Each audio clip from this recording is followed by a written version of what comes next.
Está começando mais um programa, Caminho das Estrelas.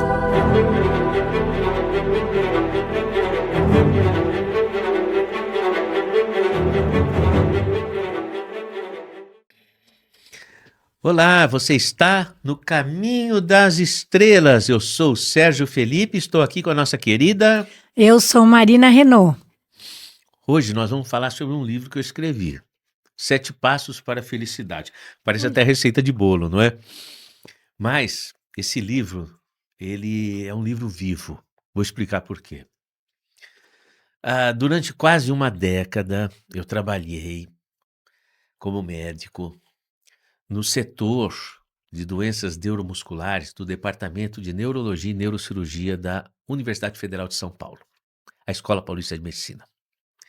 Eu fazia parte de um programa que era a estrutura dos cuidados integrativos, liderados pela professora Cici Fontes, grande amiga nossa, pessoa assim, de visão. E nós atendíamos, na época, pacientes numa condição física que a gente poderia dizer assim, que era aquela condição de estados de cuidados paliativos, não é? Pacientes portadores de doenças já na fase de cuidados paliativos, sem que a medicina tivesse qualquer condição de tratamento, e era inexorável que aos poucos havia falência.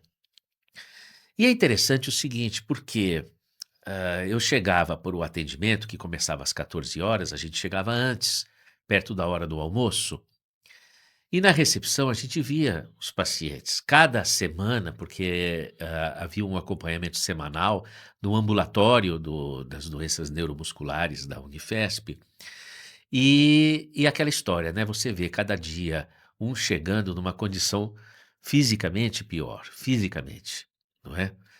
E isso daí criava uma certa sensação, no ambiente. Por que não fazermos, então, uma abordagem na sala de espera, trabalhando com os pacientes alguma coisa que pudesse alimentar a esperança, ou que ajudasse a melhorar a estrutura da resiliência, não é? Foi aí que eu comecei a convite do departamento, a fazer um momento que era chamado momento de prece. E nesse momento de prece, eu falava algumas coisas. E a minha pergunta era o seguinte: que eu vou falar? Porque como é que é essa estrutura de alegria ou felicidade dentro de nós, numa condição extrema em que nós estamos indo embora, o corpo está falecendo, vamos dizer assim. E as pessoas têm consciência disso. Como é que fica o estado de espírito? O que eu vou falar? Que perspectiva que vai ter? Que esperança que há? Não é? Bom, ah, eu encontrei uma solução a partir de estudos do Sermão do Senhor na Montanha. Eu comecei a estudar a obra de Santo Agostinho a esse respeito. E aí eu fui entendendo, na verdade, que se tudo nos faltar, se a gente estiver na beira de um abismo, o que eu posso ter? Eu só posso ter a minha consciência da ligação com Deus. Eu não tenho mais nada. E essa ligação com Deus se faz através de valores da alma, que são manifestações do amor. Então eu imaginei o amor como uma luz branca, que passando por um prisma, ela difrata nas cores.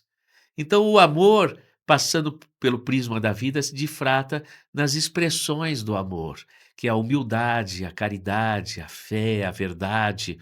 Então, o que eu fiz? Eu comecei a trabalhar esses valores com essas pessoas. Por quê?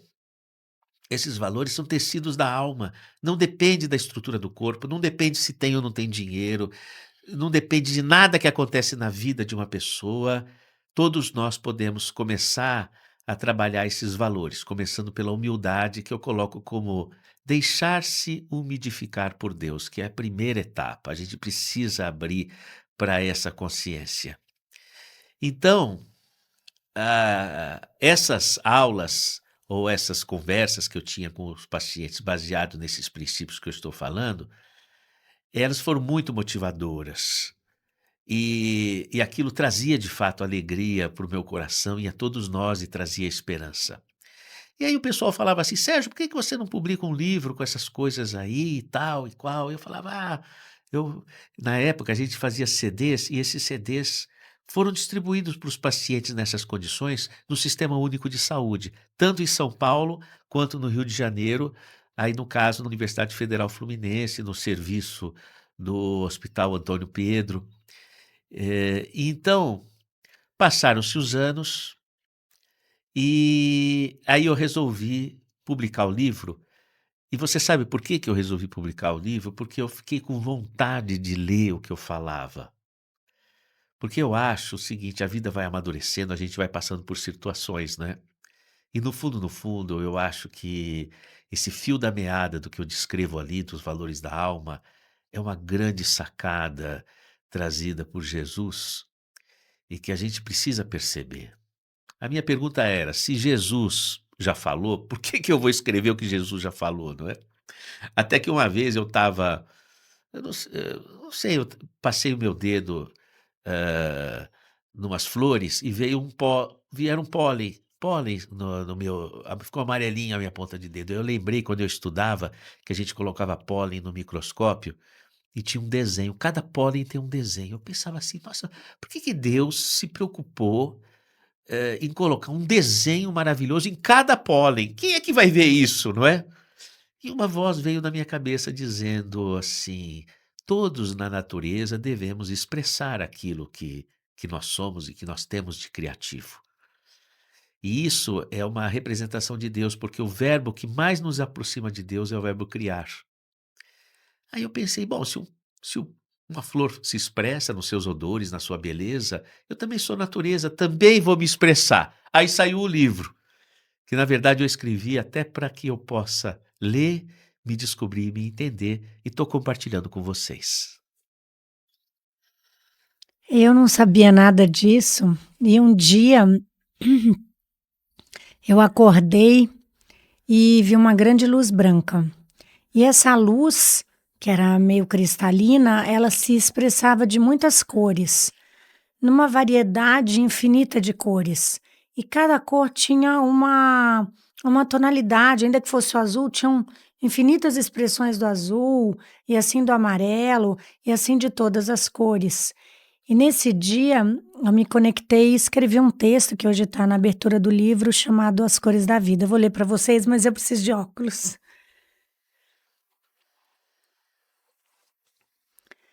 Meu coração é meio um turbilhão de emoção. Muitas vezes é colorido. Às vezes ele acorda assim, meio azulzinho, em paz.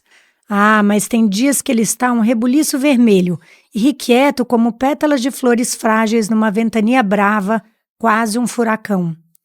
Uns dias se mostra verde, misturando os diversos tons do outono da minha vida. Às vezes meu coração fica cinza, meio choroso, como uma chuva inesperada.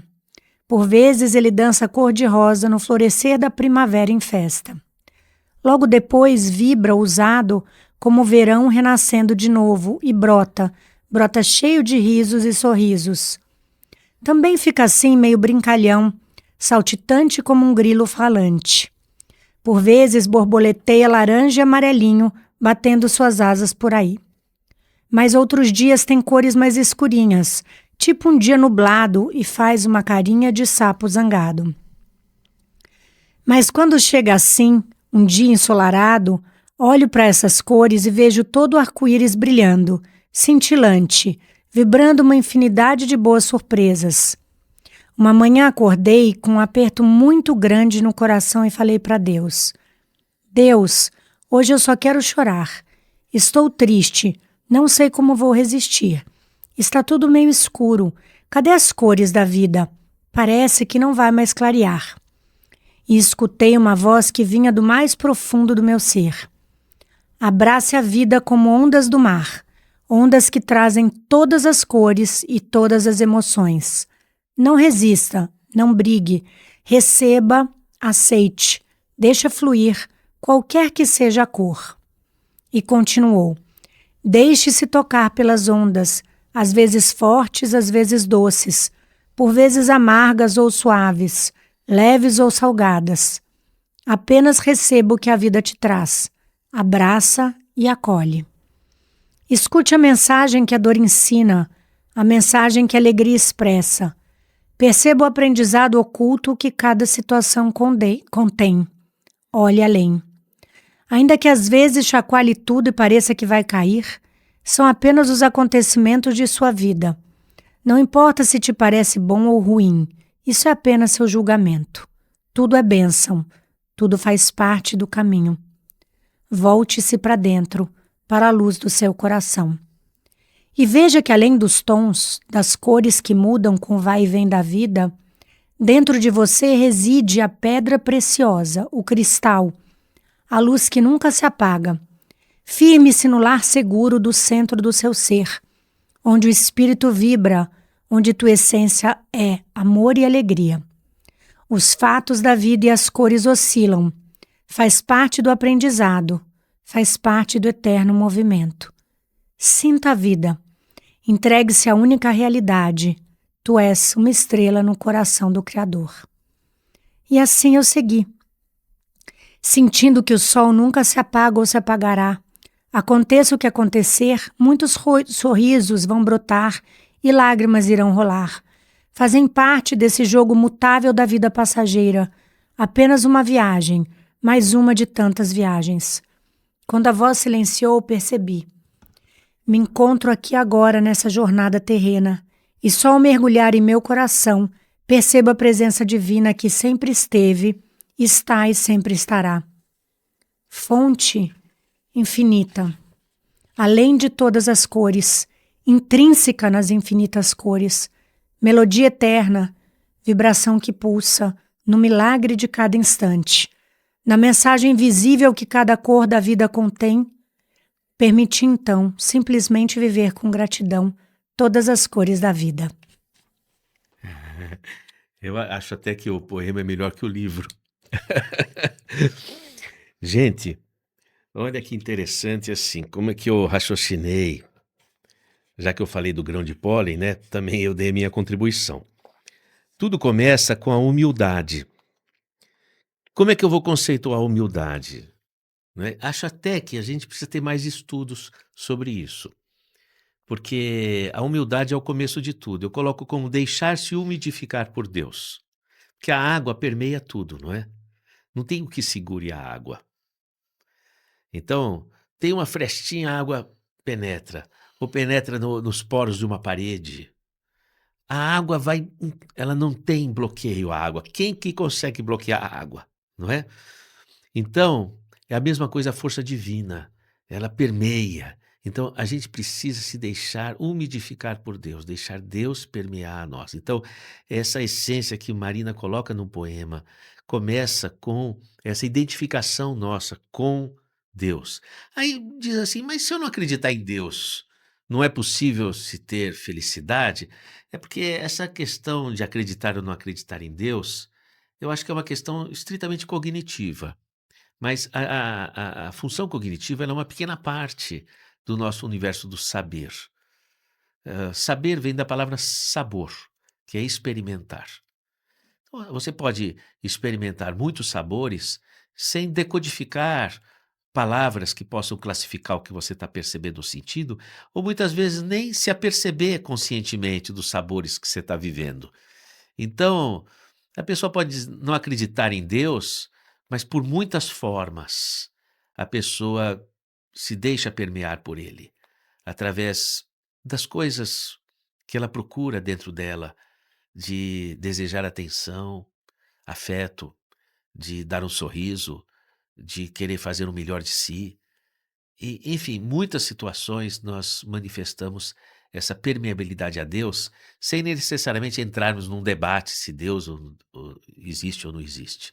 Aliás, às vezes a gente coloca, bom, a ciência não provou a existência de Deus. Eu acho que até que nunca vai provar, porque a existência de Deus é que nem o sabor da laranja. Ou você experimenta, e ninguém tem como experimentar para você. Eu acho que é uma experiência muito particular, individual, é uma outra epistemologia, uma outra forma de acesso ao saber do que a bancada científica. Acho também o seguinte, não dá para colocar na bancada toda a natureza e suas origens. Não é muita pretensão humana para isso. Acho até que talvez não seja o caso da gente provar que Deus existe, mas provar para Deus que nós existimos, não é? Então começa com esse processo de se deixar permear por Deus.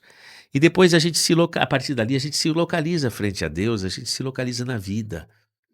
E se localizar na vida é entender qual é que é a nossa entrega, a nossa missão. Então, a segunda etapa, o segundo passo é a missão. Quando a gente se localiza dessa forma, a gente atinge o status da esperança. A esperança não é você esperar que as coisas aconteçam, como dizer assim, será que chove ou não chove? Não é? A esperança é calcada em cima de uma atitude. Por exemplo, o paciente está com uma. Eu que sou médico, às vezes a gente dá esses exemplos, né? O paciente está com uma pneumonia pneumocócica, eu vou dar uma penicilina, em 14 dias ele não está mais tossindo, não tem mais febre, não tem mais dor pulmonar. Eu tenho esperança disso calcada numa ação. Então a esperança ela está muito ligada a atitudes que levam à certeza do alcance, não é? Então quando a gente se localiza no nosso propósito, na nossa missão, a gente se localiza diante de Deus, no nosso ser cósmico, nasce de dentro de nós a esperança. E aí, nascendo a esperança, vem o movimento da esperança. Isso se chama caridade.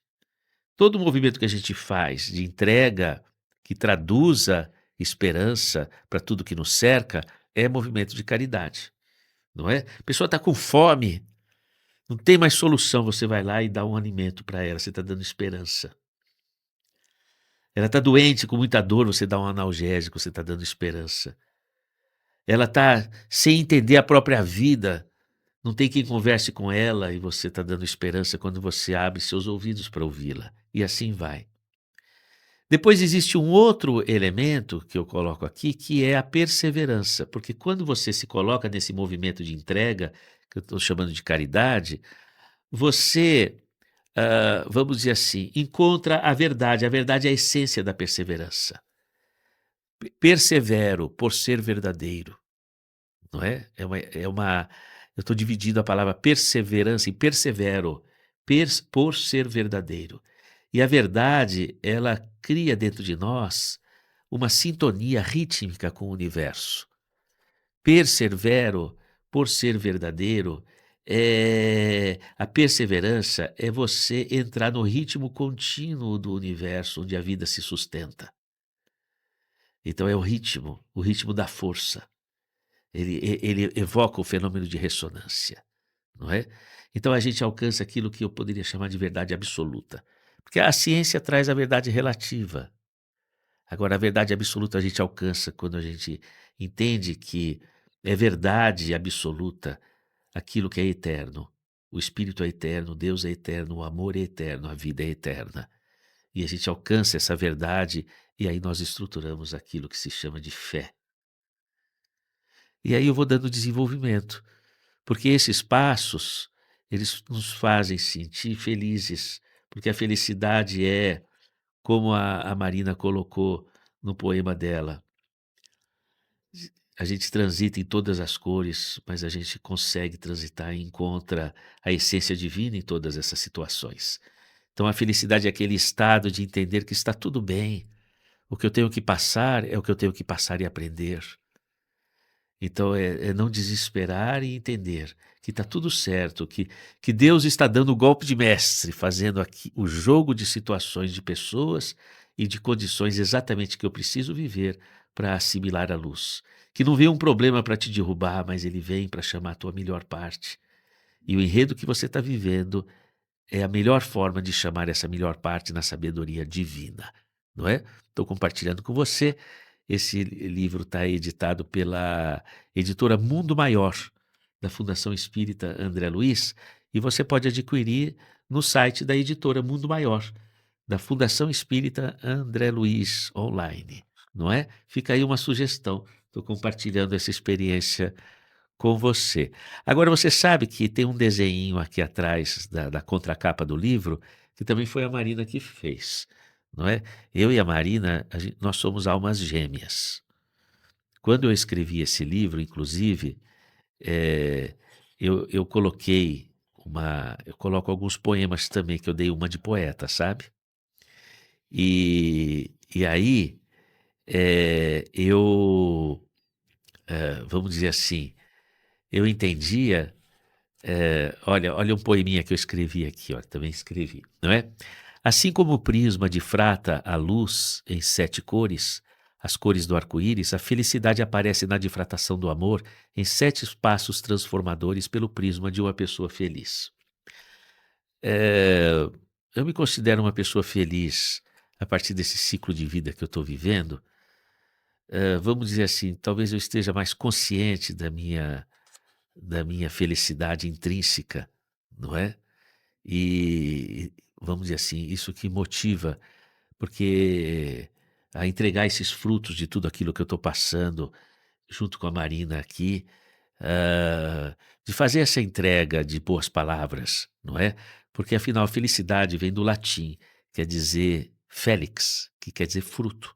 É aquilo que você entrega, que é você fazer aquilo que Deus fez. Deus criou e você também produz e entrega para a natureza na mesma sintonia de paz e amor que a luz divina nos entrega em nossa vida.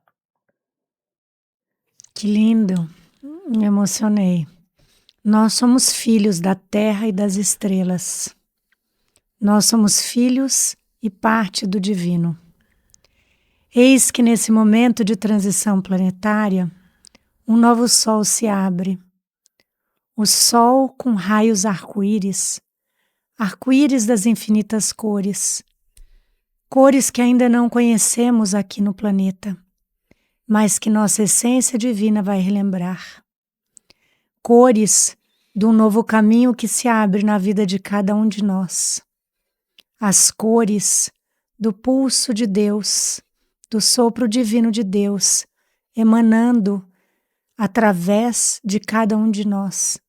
Que possamos caminhar com Deus, por Deus e para Deus, nesse caminho de novas cores que se abrem, nas asas de um novo tempo, que são as asas da recriação desse novo eu.